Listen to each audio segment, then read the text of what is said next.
आणि प्रीतीचं लग्न शहरात राहत असलेल्या 3 भावांबरोबर सुरेश, अनुराग आणि रोनक बरोबर होते. लग्नानंतर जेव्हा तिघी जणी सासरच्या घरी येतात तेव्हा त्यांची सासू औक्षण करण्यासाठी हातात आरतीचं ताट घेऊन उभी होती. ती म्हणते, या माझ्या तिन्ही सुनांनो, आता तुम्ही या कलशाला ओलांडून आतमध्ये या. हो सासूबाई. एवढं मोठं सासर बघून तिघी सुना अगदी तोऱ्यात म्हणतात, अगं बया, हे तर एकदम पिक्चर मधल्या सारखंच घर दिसतंय, शाहरुख खान सारखं. होय ना सपना, असं घर जर आपल्या गावात असलं असतं तर काय काय बोलली असती लोक आपल्याला. माझं तर माझ्या डोळ्यांवर विश्वासच बसन असं झालंय की एवढ्या मोठ्या घरात आपलं लग्न झालंय म्हणून. त्यांचं बोलणं ऐकून त्यांची नणंद श्रुती त्यांना म्हणते, ओ गॉड, यांना येऊन अजून 1 मिनिटही नाही झाला आणि लगेच यांनी यांचा गावठी सूर सुरू केलाय. जरा नीट बोला माणसाबाई आमच्याशी. आमच्या तिघी बहिणींबद्दल तुम्ही काही बी बोलायची गरज नाही बघा. आम्ही तिघी बहिणी आमच्या गावात जुगाडूपणासाठी एकदम फेमस आहे, फेमस. अगं हो हो, आल्या आल्या तुम्ही नणंद भाऊजायांनी लगेच भडीमार सुरू केला. चला आता तुम्ही तिन्ही पोरांनी आपापल्या बायकांना घेऊन खोलीत जा. दुसऱ्या दिवशी पहाटे 5 वाजताच तिघी जणींची झोप उघडते आणि ते किचन मध्ये येऊन साफसफाई करायला लागतात. तेव्हाच त्यांची नणंद श्रुती किचन मध्ये येते आणि ती पाहते की या तिघी जणी राखेने भांडी घासत होत्या. अगं मंद बुद्धीवाल्या वहिनींनो, तुम्ही हे सगळं काय करत बसलाय तिथे? तुम्हाला काही झोप येत नाही का? अर्ध्या रात्री उठून हे भांडी घासत बसलायत. ते काय आहे ना वंश, आमच्या गावात ना 5 वाजताच उठतात समदेजण आणि आमच्या गावात तर राखीनेच भांडी घासतात. हा, यांनी 2 फायदे होतात. एक तर भांडी चांगली चमकतात आणि त्याचबरोबर साबणाचे पैसे बी वाचतात की. अगं पण हे तुमचं गाव नाहीये, हे मुंबई शहर आहे. इथं तुमचं हे असलं जुगाडूपणा दाखवायची गरज नाहीये आणि तुम्ही हे सगळं जे काही करताय ना ते प्लीज आता थांबवा. श्रुती या तिन्ही जुगाडू सुनबाईंना चांगली सुनवून जाते. असेच काही दिवस निघून जातात. एक दिवस या तिघी जणी किचन मध्ये स्वयंपाक करत असतानाच नेमका सिलेंडर संपतो. अरे देवा, हा गॅस तर संपला की. अगं सुनबाई, पोळ्या झाल्या असतील तर जरा लवकर घेऊन ये. आता ग काय करायचं? आपल्याला लवकर काहीतरी जुगाड करायला पाहिजे. तेव्हाच त्यांचं लक्ष देवघरात असलेल्या लाकडांवर जातं. झालंच तर मग या तिघी जणी 4 विटा घेऊन येतात आणि त्याची चूल बनवून गरमागरम पोळ्या त्याच्यावर तयार करून सगळ्यांना खाऊ घालतात. आज हा एवढा धूर आणि वास कसला येतोय धुराचा? हो ना रे दादा. सगळ्यांची नजर किचन मधून येणाऱ्या धुराकडे जाते. त्यामुळे सगळे पळत पळत किचन मध्ये जातात. अगं माझ्या बोळ्या सुनबाईंनो, किचन मध्ये जर सिलेंडर आहे तर ही चूल पेटवायची काय गरज होती तुम्हाला? सासूबाई, तुमचा सिलेंडर तर कवाच बाय बाय म्हणून गेला, त्यामुळे आम्हीच जुगाड करून ही चूल पेटवली. अगं ते सगळं ठीक आहे जुगाडूबाई, पण ही लाकडं तू आणलीस कुठून? सासूबाई, ती तर आम्ही देवघरात ठेवलेली लाकडं वापरली आहेत. आपल्या सुनबाईंचा जुगाडूपणा बघून जानकी त्यांना म्हणते, अगं बुद्धू पोरींनो, मी ती चंदनाची लाकडं आणून ठेवली होती होम हवन करण्यासाठी आणि तुम्ही पोळ्या करायला ती चंदनाची लाकडं वापरलीत. अगं बाई, जे व्हायचं ते झालं सासूबाई, आम्हाला माफ करा बरं तुम्ही आता. एवढं बोलून तिघी जणी माफी मागून ते प्रकरण शांत करतात. असेच काही दिवस निघून जातात. असंच एक दिवस सगळेजण नाश्ता करायला बसले होते तेव्हा ज्यूसचा ग्लास रोनकच्या फोनवरती सांडतो आणि त्याचा फोन खराब होतो.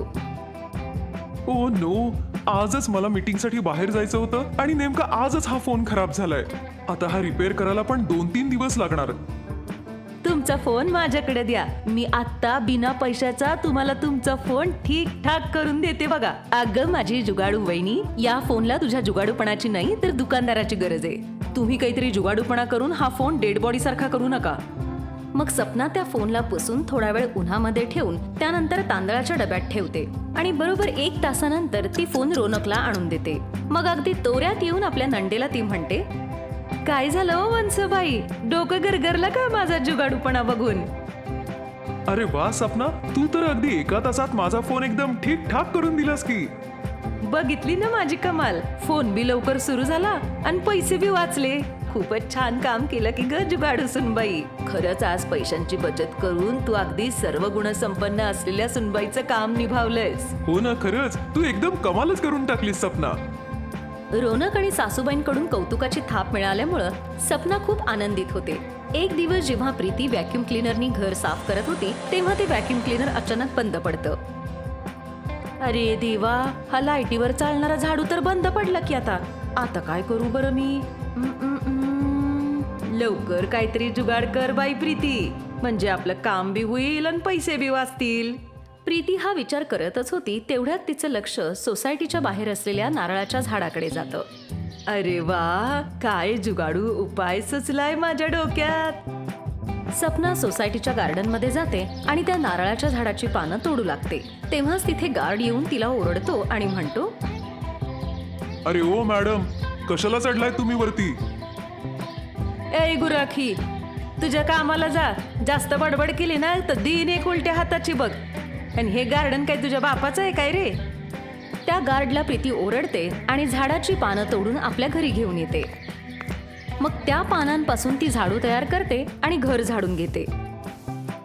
तेव्हा जानकीबाई रागाने लालबुंद होऊन तिथे येऊन तिला म्हणतात, काय ग सुनबाई प्रीती, मी हे काय ऐकतेय? तू आपल्या सोसायटीच्या गार्ड बरोबर वाद घातलास म्हणे, आणि हे तुझ्या हातात काय आहे? सासूबाई, हा झाडू आहे जो मी नारळाच्या पानापासून बनवलाय. अरे वा प्रीती, तू तर कमालच केलीस की, मानलं तुला. अगं गप्पा बसा तुम्ही तिघी जणी. एवढी कंजूसी करून काय फायदा आहे ग? तुमचा हा असला जुगाडूपणा आहे ना, एक दिवस सोसायटीवाल्यांसमोर आमचं नाक कापून ठेवेल. आणि मग त्या तिन्ही जुगाडू सुनबाईंना या दोघींकडून चांगलीच बोलणी खावी लागतात. असंच काही काळ निघून जातो. एक दिवस सपना आपल्या नंदेसाठी नाश्ता तयार करून गाणं गुणगुणत तिच्या खोलीत जात होती. अहो नंदनबाई, हे घ्या, नाश्ता पाणी करून घ्या. हा पिसात उपाशी पोटी जाऊ नका. टेबलवर ठेवा वहिनी, मी आता माझे केस सेट करतेय. आपले केस सेट केल्यानंतर नाश्ता करून पूजा ऑफिसला निघून जाते. त्या संध्याकाळी खूप जोरात पाऊस पडतो. अगं प्रीती, तू माझा कुर्ता पायजामा आहे ना, इस्त्री करून ठेव. मी उद्या ऑफिसला तोच घालून जाईन. बरं बरं, चालतंय की. मग ती आपल्या नंदेच्या खोलीत जाते आणि हेअर ड्रायरने आपल्या नवऱ्याचा शर्ट त्याने वाळवते. तेव्हाच तिला खूप जोराचा इलेक्ट्रिक शॉक लागतो आणि ती ओरडते, अगं बया बया, मी मेले मेले, कुणीतरी वाचवा मला, लवकर लवकर या. तेव्हा सगळेजण पळत पळत तिच्या खोलीत येतात आणि पूजा लगेच इलेक्ट्रिक स्विच बंद करते. अरे हे सगळं कसं काय झालं? प्रीती तिला सगळं काही सांगते आणि मग पूजा तिला खूप बडबड करते. तुमचा हा जुगाडूपणा तुमच्या जीवावर सुद्धा बेतू शकतो. मी म्हणतीये, आता तरी निदान तुम्ही तिघी जणी या जुगाडूपणापासून जरा लांब राहा, नाहीतर हे 5-10 रुपये वाचवण्याच्या नादात तुम्ही तिघी जणी स्वतःचा जीव गमावून बसाल. ती बरोबर बोलतीये सुनबाई. एवढा कंजूसपणा बरा नव्हे, आणि ज्याचं काम त्यानेच करावं. दुसऱ्यांनी केलं ना की ते असं फसतं. मला कळलंय सासूबाई, मी आता कसला बी जुगाडूपणा नाही करणार.